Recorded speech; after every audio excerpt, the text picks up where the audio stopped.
जय राम जय जय राम। रामायण है तो राम है, राम है तो रावण भी होगा। रामायण की निशानियों को लेकर भारत में बरसों से बहस जारी है, लेकिन आज हम आपको रामायण से जुड़े कुछ सच्चे सबूत दिखाने जा रहे हैं। रामायण काल की कुछ ऐसी निशानियां जो हिंदुस्तान से 3 समंदर पार आज भी मौजूद हैं। दुनिया में रामायण के निशानों को तलाशने की एक नई कोशिश, राम एक खोज, इंडोनेशिया, कंबोडिया और श्रीलंका से।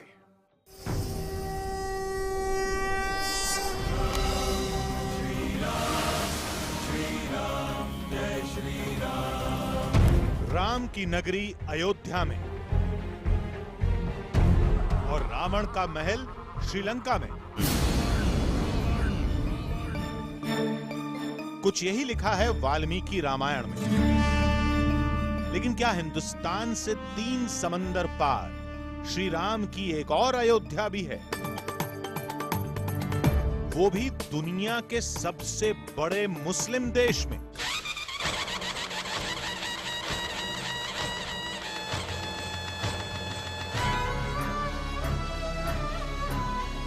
जहां राम है, लक्ष्मण है, सीता है, महाबली हनुमान है और रावण की लंका भी।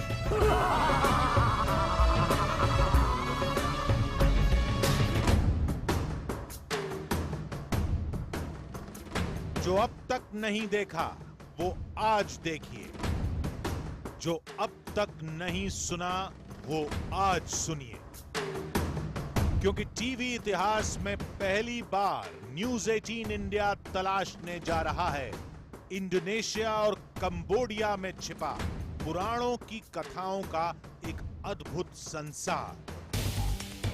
समंदर की गहराइयों के उस पार, उन युगों पुराने मंदिरों में, चट्टानों की उन कलाकृतियों में, जहां महादेव शिव से लेकर भगवान विष्णु तक, रामायण से लेकर महाभारत तक ग्रंथों की हर कहानी हूबहू मौजूद है। 10,000 किलोमीटर का लंबा सफर, 10 दिन लंबी पड़ताल और पुराणों की कहानियों को पहली बार टीवी कैमरे पर कैद करने की कोशिश। आज हम आपको जो कुछ भी दिखाएंगे वो पूरे देश को हैरत में डाल देगा। आप यकीन नहीं करेंगे कि इंडोनेशिया में राम की एक और अयोध्या का दावा होता है। एक ऐसा शहर मिलता है जो सदियों से समुद्र में डूबा हुआ है। इतना ही नहीं, हम आपको कंबोडिया ले चलेंगे, जहां दावा किया जाता है कि देवताओं और दैत्यों का समुद्र मंथन वहीं हुआ था। जहां के लोग खुद को पातालवासी बोलते हैं, जो खुद को नागवंशी मानते हैं और यह दावा करते हैं कि रावण उसी नागवंश का राजा था। तो अगले 1 घंटे रामायण और पुराणों की कुछ अद्भुत कहानियां आपके सामने आने वाली हैं। क्या श्री राम की कोई और अयोध्या भी है?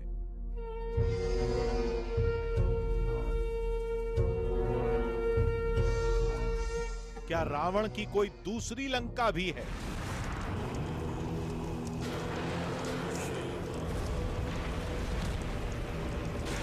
आखिर वो महासागर कहां है जिससे जुड़ी है देवता और राक्षसों के समुद्र मंथन की कहानी? शुरुआत रामायण के निशानों से करते हैं। यूं तो राम कथाएं पूरी दुनिया में मशहूर हैं। दुनिया के कई मुल्कों में रामायण के निशान का दावा भी हुआ है।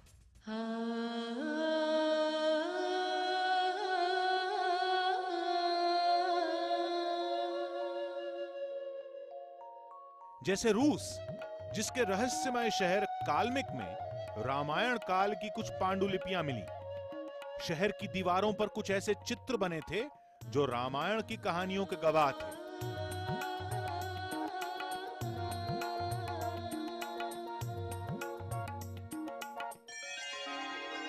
राम कथाओं का ऐसा ही जिक्र चीन में भी मिलता है। उत्तरी चीन के दुनहुआंग शहर में राम कथाओं के कई राज छिपे हैं। शहर की कुछ गुफाओं में बरसों पहले कुछ पांडुलिपियां मिली थीं। 1927 में अमेरिकी वैज्ञानिक चार्ल्स रॉकवेल ने उन लिपियों को समझा और यह दावा किया कि उनमें भगवान राम की कहानियों को दर्शाया गया है। यही नहीं, चीन में बौद्ध धर्म से जुड़ी जातक कथाओं के कई किस्से, कई किरदार रामायण से हूबहू मेल खाते हैं।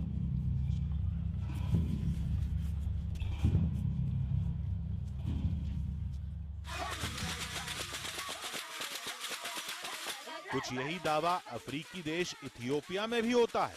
यहाँ आदिवासियों की एक रहस्यमयी प्रजाति आज मौजूद है जिन्हें कुशाइट कहा जाता है। ये प्रजाति खुद को राम पुत्र कुश की वंशज मानती है। इस प्रजाति में कई ऐसे मंत्र भी प्रचलित हैं जिनका जिक्र भारतीय वेदों में किया गया है। इतना ही नहीं, नेपाल, थाईलैंड, मलेशिया, यूरोप, यहां तक कि उत्तरी अमेरिका में भी राम कथाओं के कई सबूत मिल चुके हैं।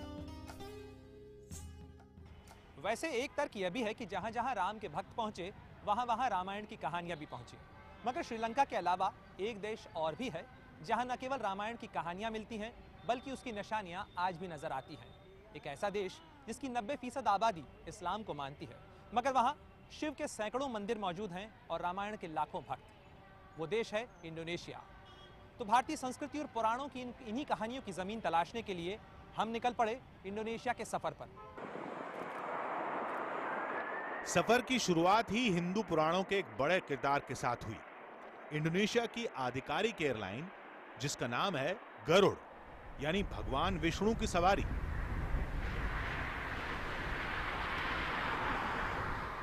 बहुत से सवाल थे कि जब रामायण के वैज्ञानिक सबूत हिंदुस्तान में मिले, रावण से जुड़ी निशानियां श्रीलंका में मिली, तो इंडोनेशिया में राम की अयोध्या का दावा कैसे हो सकता है। करीब 8 घंटे की उड़ान के बाद हम इंडोनेशिया की राजधानी जकार्ता पहुंचे। एक आधुनिक शहर, बड़ी बड़ी इमारतें और लंबी चौड़ी सड़कें। यहां आकर पता लगा कि इस मुस्लिम बाहुल्य देश का राष्ट्रीय प्रतीक भी गरुड़ है। वो इसलिए क्योंकि यहां के लोग विष्णु को ही देवता मानते हैं। लेकिन ऐसा क्यों, हम भी यही जानने निकले थे। शहर की भीड़ भाड़ के बीच हमारी नजर जकार्ता के एक बड़े चौराहे पर पड़ी, जहां अर्जुन और भगवान कृष्ण की अद्भुत मूर्ति लगी थी। पता चला कि इस चौराहे का नाम अर्जुन विजय स्क्वायर है। अर्जुन का रथ हाँकते कृष्ण की ये मूर्ति भारत के किसी शहर के चौराहे की तस्वीर नहीं, बल्कि दुनिया की सबसे ज्यादा मुस्लिम आबादी वाले मुल्क इंडोनेशिया की राजधानी जकार्ता की है। इंडोनेशिया में रामायण और महाभारत सांस्कृतिक पहचान के निशान हैं। जकार्ता के बीचों बीच अर्जुन विजय का यह चौराहा सांस्कृतिक पहचान का उतना ही निशान है जितना मोनास की ये मीनार राष्ट्रीय पहचान का प्रतीक। जकार्ता की सड़कों पर हिंदू देवी देवताओं की ये तस्वीरें हमारी बेकरारी बढ़ाने लगी। लेकिन बताया गया कि रामायण के निशान तलाशने हैं तो जकार्ता में कुछ नहीं मिलने वाला। इसके लिए जाना होगा इंडोनेशिया की सबसे खूबसूरत जगह बाली। इसलिए हम निकल पड़े जकार्ता से करीब 900 किलोमीटर दूर बाली के समुद्र की ओर।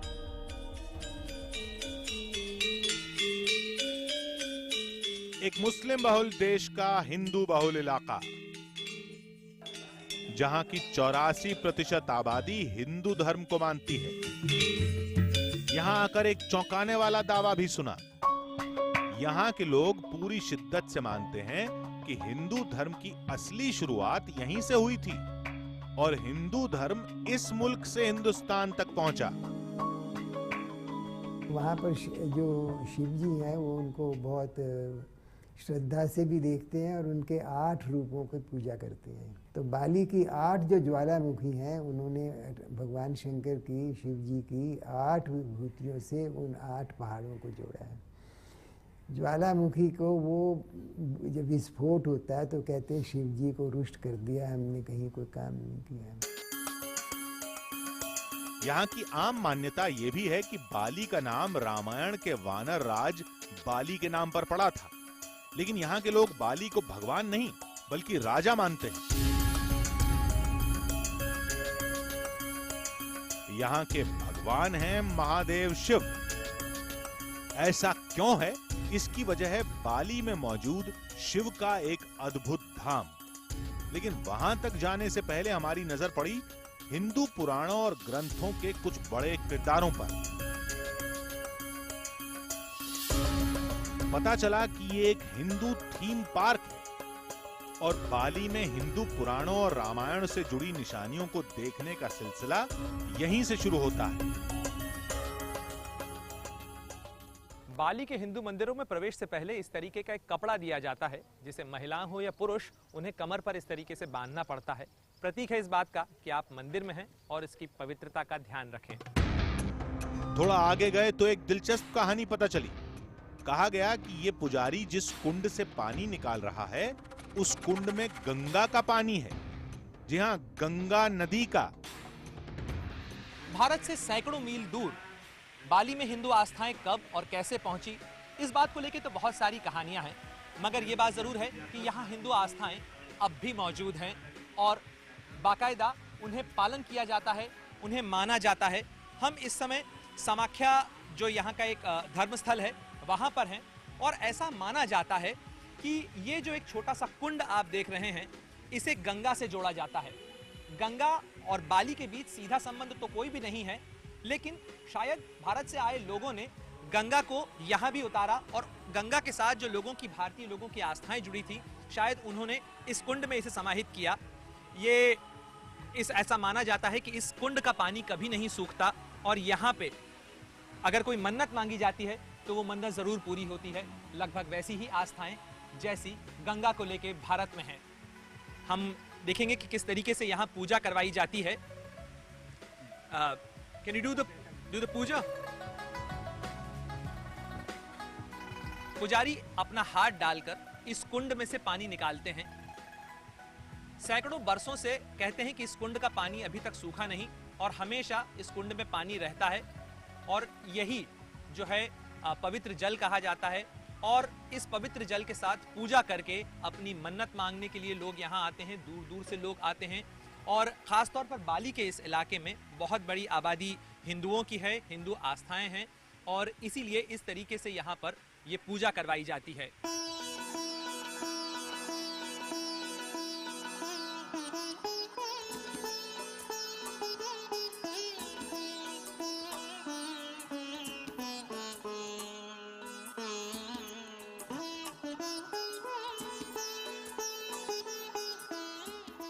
चावल उस पूरे इलाके की उपज ही नहीं, यहाँ आस्थाओं का भी प्रतीक है और इसीलिए पूजा भी यहाँ चावल के साथ करवाई जाती है और प्रसाद भी यहाँ चावल का है।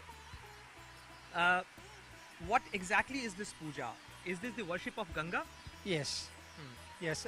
In Hindu Trinity, we believe this place is very dry, but this place we have holy spring. We call holy water. And, but Ganga doesn't have a stream here. Ganga is far, far Far away. away, yes. I know. But in Bali, we call holy water, tirta. तीर्था।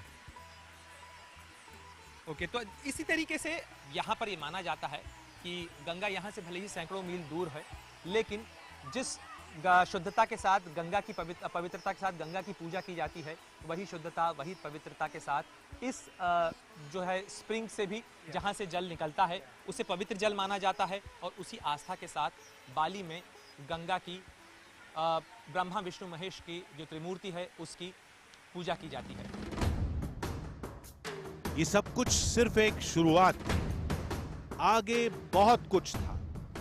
बाली की रामलीला जो हूबहू वाल्मीकि रामायण जैसी है, एक शिव धाम भी जिसका जिक्र हिंदू ग्रंथों में भी हुआ और कुछ वक्त पहले ही समंदर के नीचे मिला विष्णु का एक अद्भुत संसार।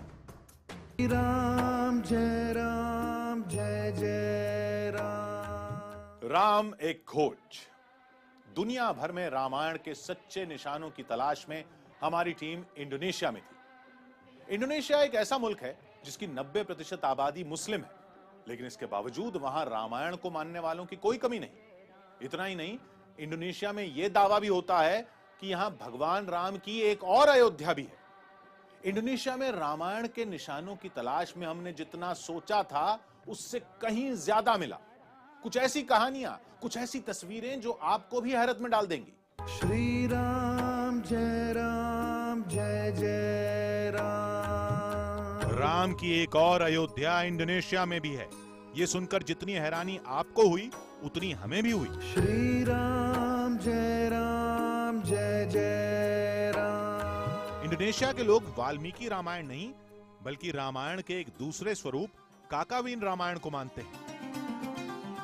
काकावीन वहां की भाषा में इसका मतलब है काव्य, यानी ये रामायण काव्य रूप में लिखी गई।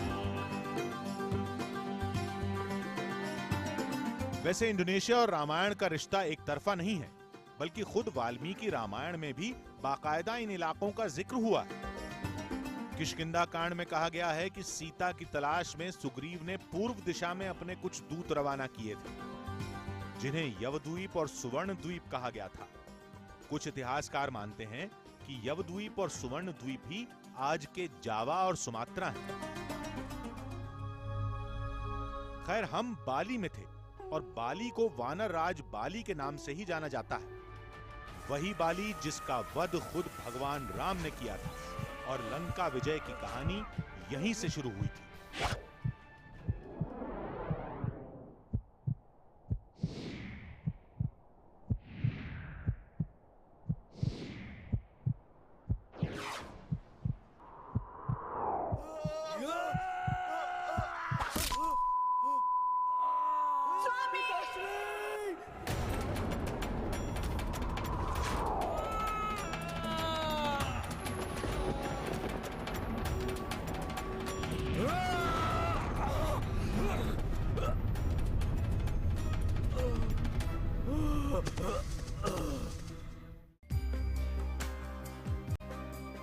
कहते हैं इस इलाके में लाखों बंदर हैं और यहाँ के लोग इन्हें बाली की वानर सेना मानते हैं।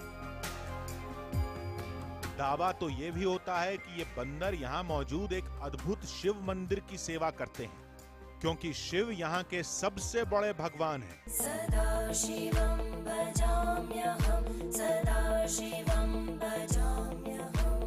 ॐ नमः शिवाय। यहाँ शिव का एक अद्भुत मंदिर है, नाम है उलवातू टेम्पल। समंदर के खूबसूरत तट पर बना ये मंदिर 11वीं शताब्दी का है, यानी हिंदुस्तान के कई शिव मंदिरों से भी प्राचीन। इसी मंदिर में हर शाम काकावीन रामायण का मंचन होता है। हम भी सही वक्त पर पहुंचे थे। आज की रामलीला बस शुरू होने वाली थी। सैकड़ों दर्शकों के बीच रामलीला की शुरुआत एक पूजा से की गई।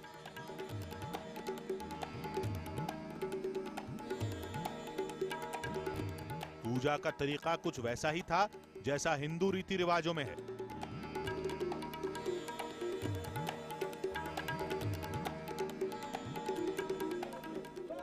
पूजा खत्म हुई तो कुछ कलाकारों की एंट्री हुई।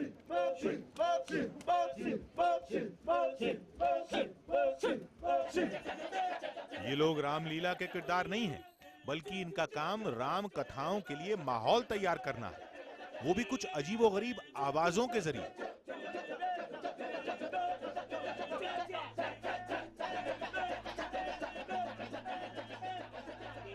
कुछ देर इंतजार के बाद रामलीला के किरदार सामने आते हैं। इस रामलीला में किष्किंधा कांड से लंका दहन तक पूरी कथा सुनाई जाती है। कहानी लगभग वैसी ही है जैसी वाल्मीकि रामायण में बताई गई। कुछ अलग है तो बस राम कथाओं को बयां करने का तरीका।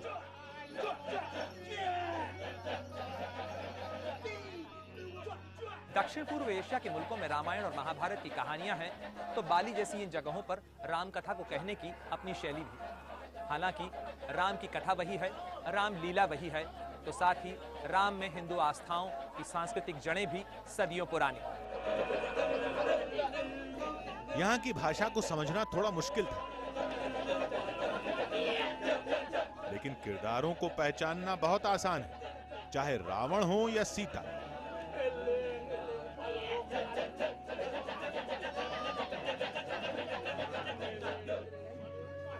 यहाँ भी रामलीला के सबसे मशहूर किरदार हनुमान है।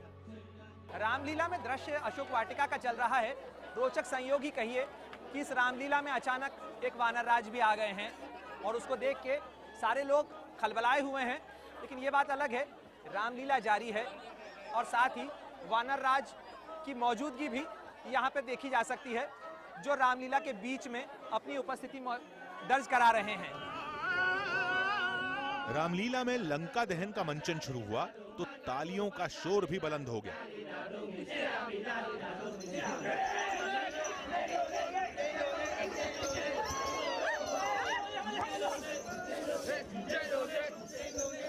यहाँ रामलीला सिर्फ एक खेल नहीं है, बल्कि राम कथा को दुनिया के सामने लाना सदियों पुरानी परंपरा भी है।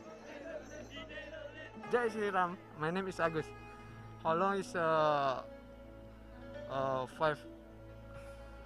years. 5 years? Yeah. 15 here. 15 years. Yeah. You have been doing this Ramayana. Yeah. Okay. And you are playing. This is what? This is Hanuman. This is Hanuman. I played Trijata in this stage since 3 years. Since 3 years. Yeah, my name is Lisa. Lisa, are you follower of Hindu belief? Are you? Yes, I am Hindu. एक मुस्लिम देश में रामायण का ऐसा रूप यहाँ आने वाले हर भारतीय को हैरत में डाल देता है। कुछ अलग है यहाँ का रामायण।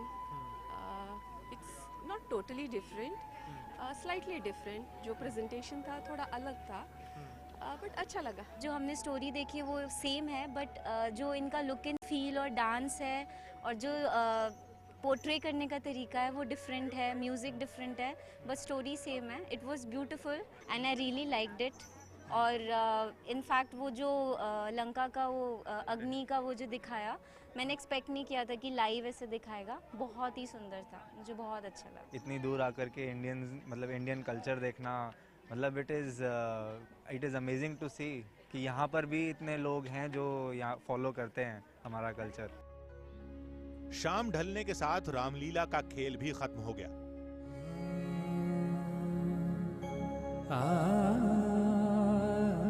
लेकिन अगली सुबह इंडोनेशिया में हमें रहस्य की सबसे बड़ी कहानी का पता चला।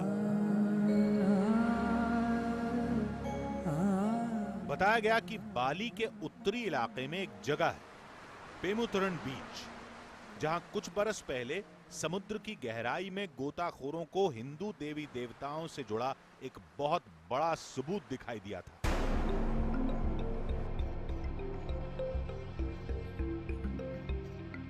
समंदर के भीतर जाना तो मुश्किल था, लेकिन गोताखोरों से मिली तस्वीरों ने हमें भी हैरत में डाल दिया।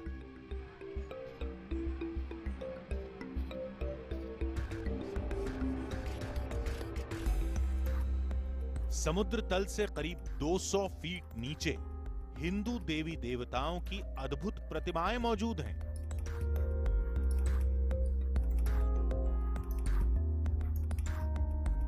माना जाता है कि ये प्रतिमाएं भगवान विष्णु की हैं, यानी भगवान राम का ही स्वरूप। कुछ लोग तो इसे भगवान राम की नगरी मानते हैं।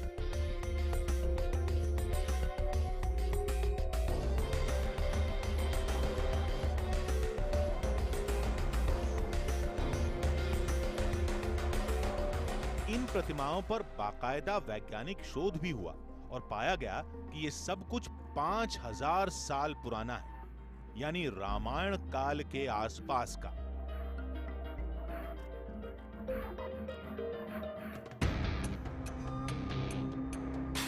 हम हैरान थे कि आखिर भारत से हजारों किलोमीटर दूर हिंदू देवी देवताओं के यहां होने का क्या मतलब हो सकता है।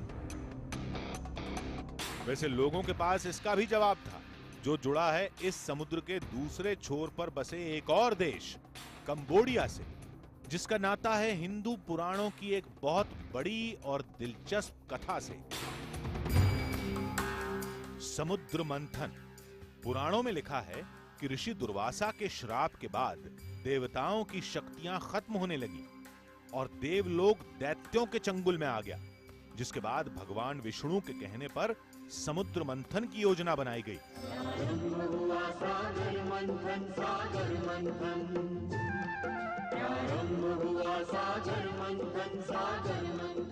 पुराणों के मुताबिक मंदार पर्वत और वासुकी नाग के सहारे देवताओं और दैत्यों ने मिलकर समुद्र मंथन शुरू किया।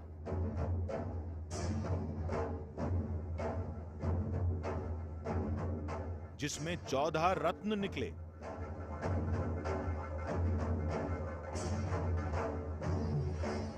विष निकला और अमृत भी।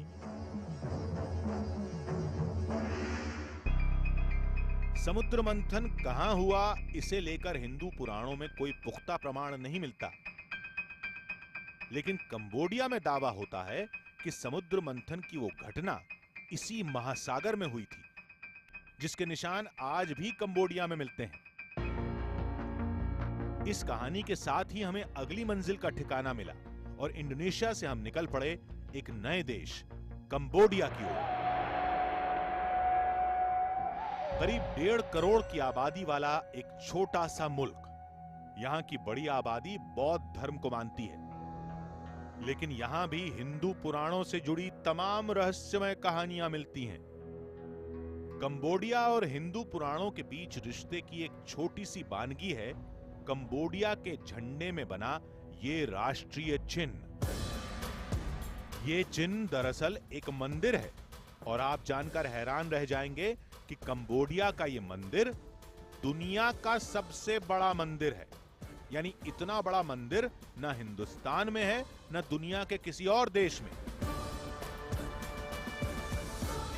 जो मौजूद है कंबोडिया के सिम रीप शहर में। नाम है अंगकोर वाट।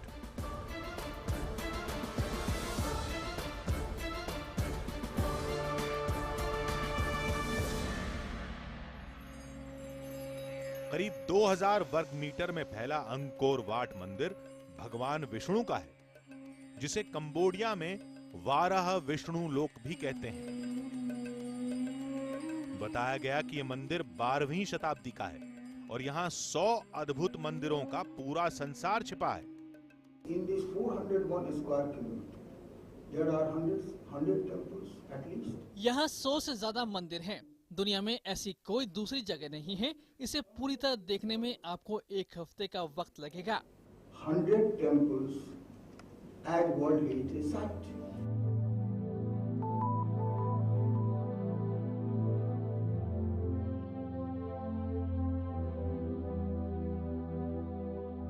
इस मंदिर की कहानी को लेकर अलग अलग मान्यताएं हैं। पहली मान्यता कि कंबोडिया का यह इलाका समुद्र मंथन के बाद सामने आया था, यानी पाताल में बसा नागलोक।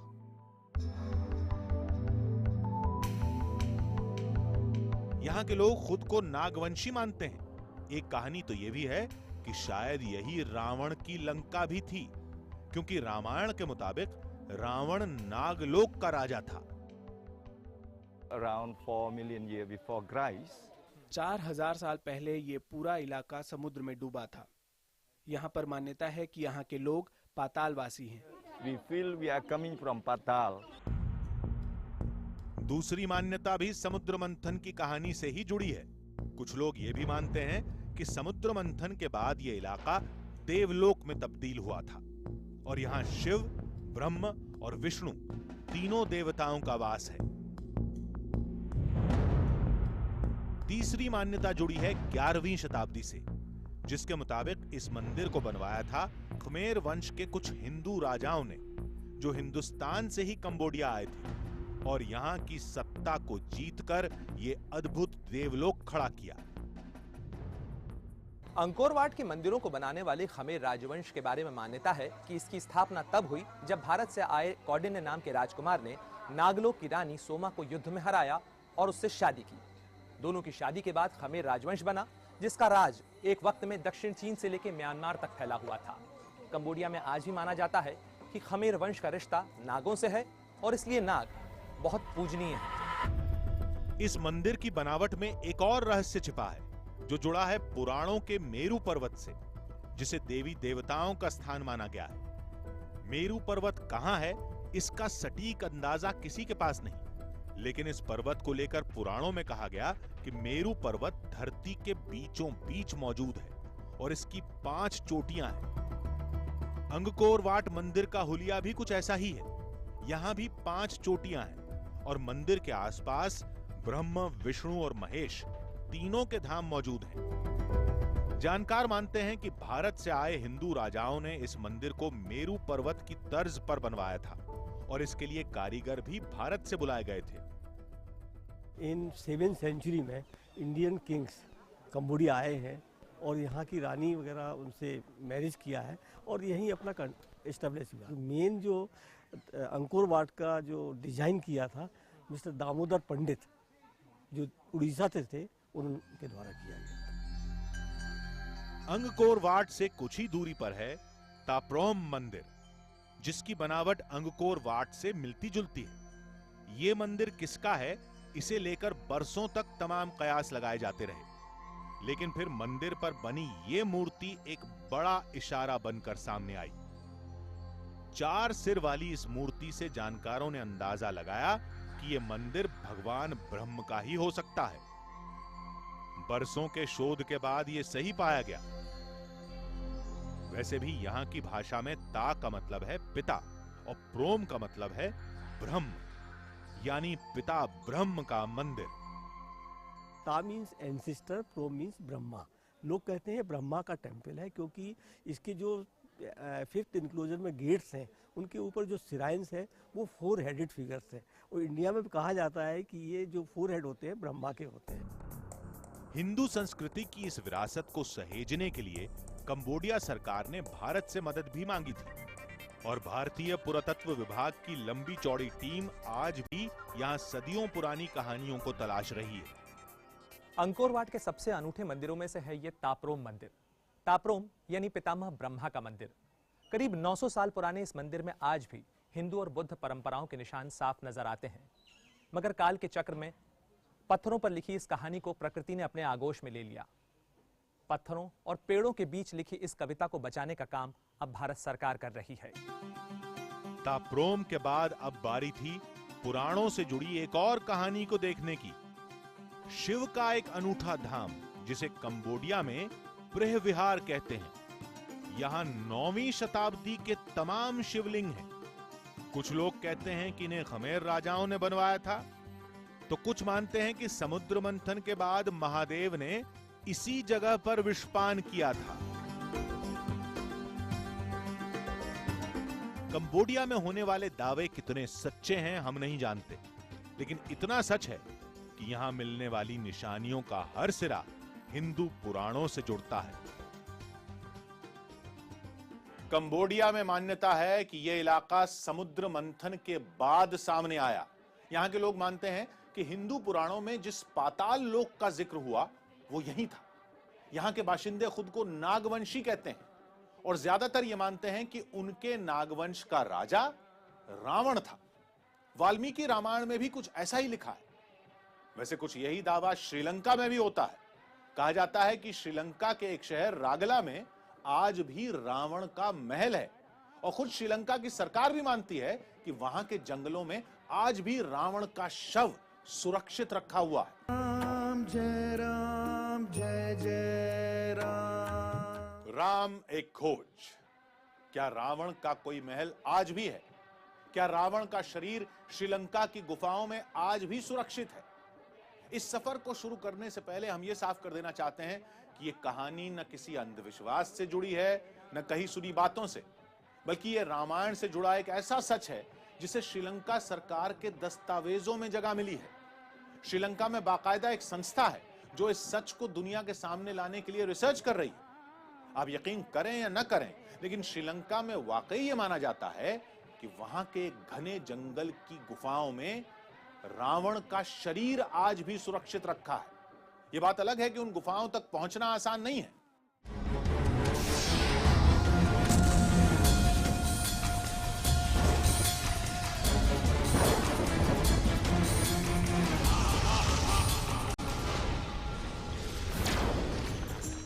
रामायण का युद्ध खत्म हुआ और लंका में रावण की शव यात्रा निकाली गई। अभिमानी का सर हुआ नीचा अपने कर्मों द्वारा हो। रामायण की कथाओं में ये रावण का आखिरी जिक्र था, लेकिन रावण की कहानी यहीं खत्म नहीं हुई। इसके आगे की कहानी हमें श्रीलंका में मिली।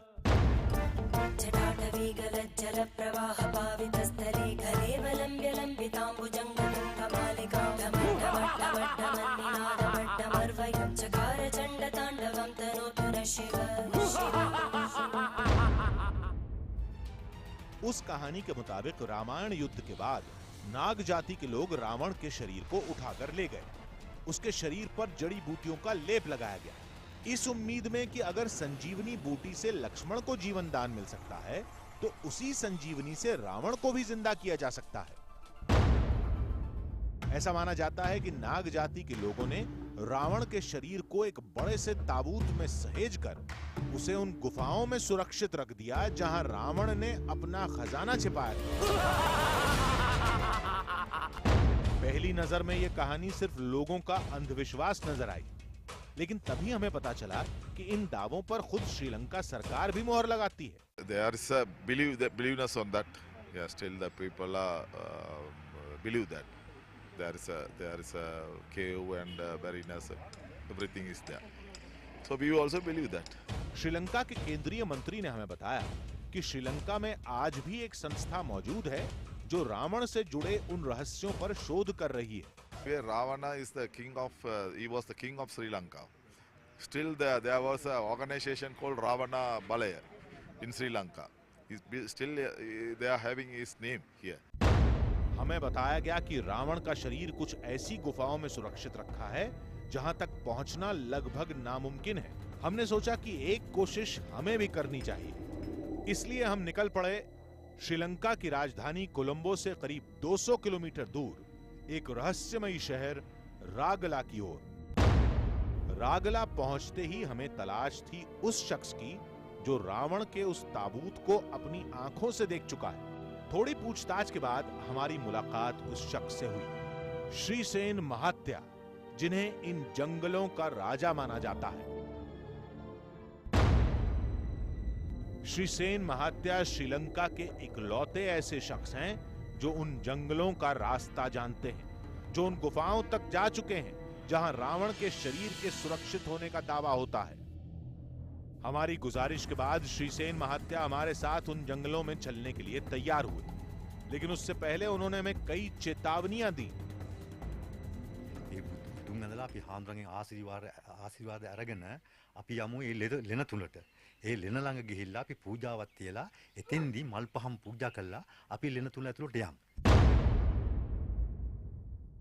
श्री सेन महात्या का कहना है कि this is very difficult time. अभी कुछ आपको थोड़ा सा इंतज़ार भी करना पड़ेगा क्योंकि अभी इस समय जंगल में नहीं जाने का समय है। थोड़ा सा आपको बैठना पड़ेगा, इंतज़ार करना पड़ेगा। दूसरा उन्होंने कहा है आप दूर से आए हैं, इसके लिए हमको कुछ विशेष पूजाएं करनी पड़ेंगी, क्योंकि इनका कहना है कि यहाँ पे काफ़ी मधुमक्खियाँ हैं जो कि बेहद ख़तरनाक हैं। लेपर्ड जैसी चीज़ें भी वहाँ पे हैं और वो भी एक मुश्किल बन जाता है। सबसे मुश्किल चीज़ है कि रास्ता खो जाता है। वहाँ जाने के बाद आदमी को भ्रम हो जाता है और भ्रम में वो रास्ताएं भटक जाता है। इनका कहना है कि ऐसा कई बार इनके साथ भी हुआ है कि वो गए अंदर और रास्ता भटक गया। अशोक जी, ऐसा ही है वहाँ पे? बहुत बार ऐसा भी हुआ कि तकरीबन 6-7 बार तो हम ही भटके हैं, रास्ता नहीं खो जाता है, एकदम खो जाता है, भ्रम हो जाता है। अवैतु मृत्युरमुदण्ड आगन्वैव सुतो नो भयं कृणोतु वर्णं वनस्पतेरिव विनश्यीयतागं प्रयस्सजता नश्यति पतिः परं मृत्यो अनुपरे हि पन्थायस्ते स्वैतलो देवयानात्। रावण की ममी की तलाश में हमारा सफर शुरू हुआ। इस जंगल के राजा श्रीसेन महात्या आगे थे और हमारी टीम उनके बताए रास्ते पर चलती जा रही थी। इस घने जंगल में आप चलते चलते थक जाते हैं, आपको आगे रास्ता नहीं दिखता है, आप रास्ता भटक जाते हैं। श्रीसेन महात्या क्योंकि जंगल से परिचित हैं, लिहाजा बहुत तेजी से आगे बढ़ जाते हैं। न कोई रास्ता, न कोई पगडंडी। Shrisen, you have to hold my hand. ये साफ था कि इन जंगलों में कई बरसों से इंसान के कदम नहीं पड़े। सांसें फूल रही थीं, दिल तेजी से धड़क रहा था और रास्ता खतरनाक होता जा रहा था। इन रास्तों से लड़ते झगड़ते हम आगे बढ़ रहे थे। Really, it's very difficult. लेकिन तभी हमें एहसास हुआ शायद हम रास्ता भटक चुके हैं। नहीं बोला था आवाज निकालने को?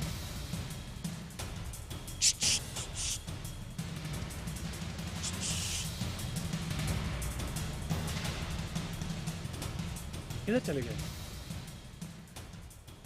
मालूम नहीं किस साइड निकल गए, पर पगडंडी इसी तरह बनी हुई है तो इसी तरह से निकलना। देखो अभी बादल भी आ गए चारों तरफ, बारिश हो सकती है, अंधेरा भी हो सकता है। कुछ देर चलने के बाद हमारी जान में जान आई। हमें श्रीसेन महात्या दिख गए। और मुझे लग रहा था कि मैं भूल गया, लेकिन श्रीसेन एक जगह रुक गए थे, उनके साथी भी एक जगह पत्थर पे इंतजार कर रहे थे।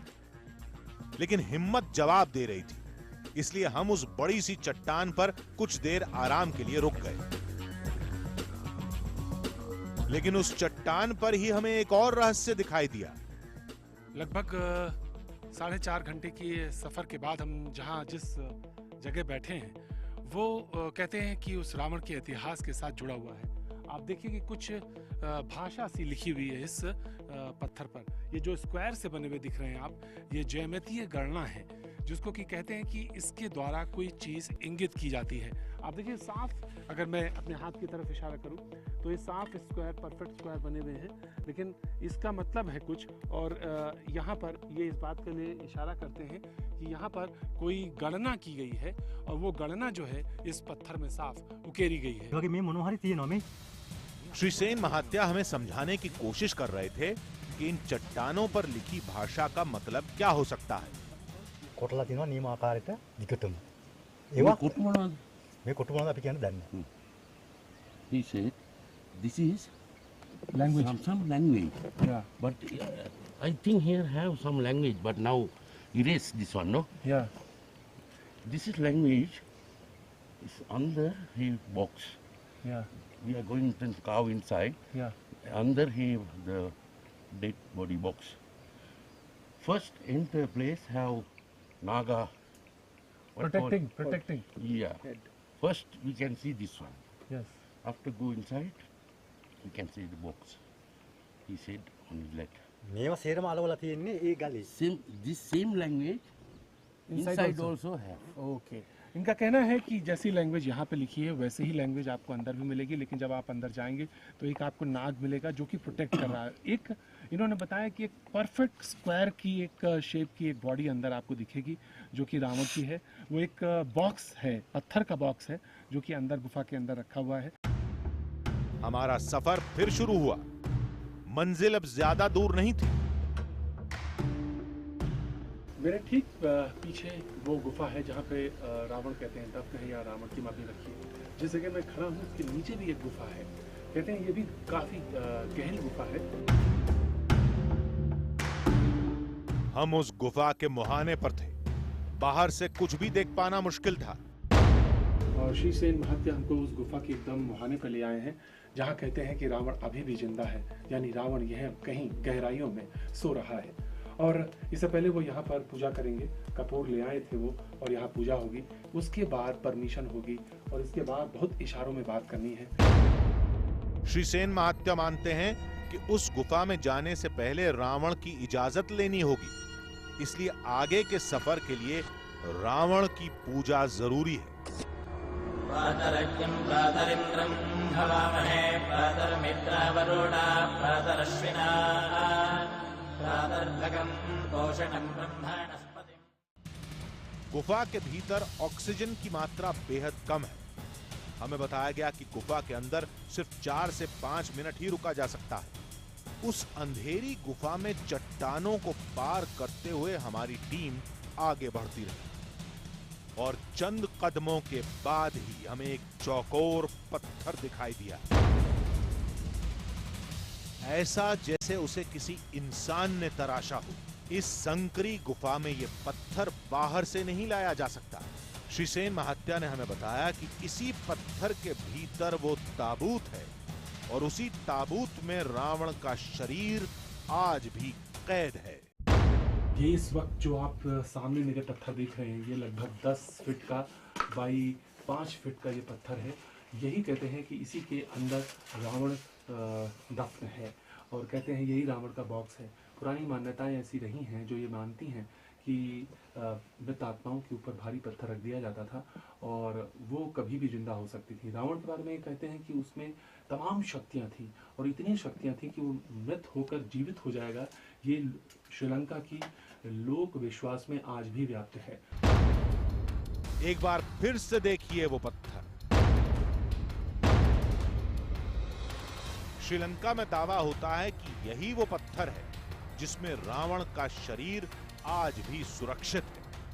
ऑक्सीजन लेवल इसके अंदर गुफा के अंदर बेहद कम है और एक दम घुटने सा महसूस हो रहा है। लिहाजा अब हम इसकी तरफ यहाँ से निकलना चाहेंगे, लेकिन एक बार जाते जाते फिर हम आप सारे दर्शकों को दिखाना चाहेंगे कि यही वो रावण की मम्मी है जिसके बारे में तमाम लोक विश्वास आज भी गाँव में मौजूद है, श्रीलंका में मौजूद है। लोग कहते हैं कि बिल्कुल आप लेकर देखेंगे तो किस तरह से किसी ने इसको काट के बिल्कुल प्लेन पत्थर जिसमें पॉलिश की गई है यहाँ पर रखा है। एक अद्भुत, एक हैरत अंगेज कहानी हमारे सामने थी। श्रीलंका के लोग ही नहीं बल्कि श्रीलंका की सरकार भी यही मानती है कि इस पत्थर के भीतर वाकई रावण का शरीर मौजूद है।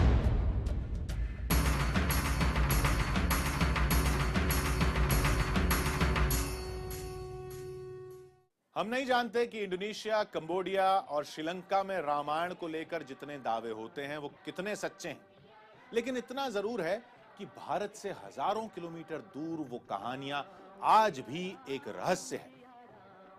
तो अगले हफ्ते फिर मिलेंगे एक नई कहानी के साथ। श्री राम जय जय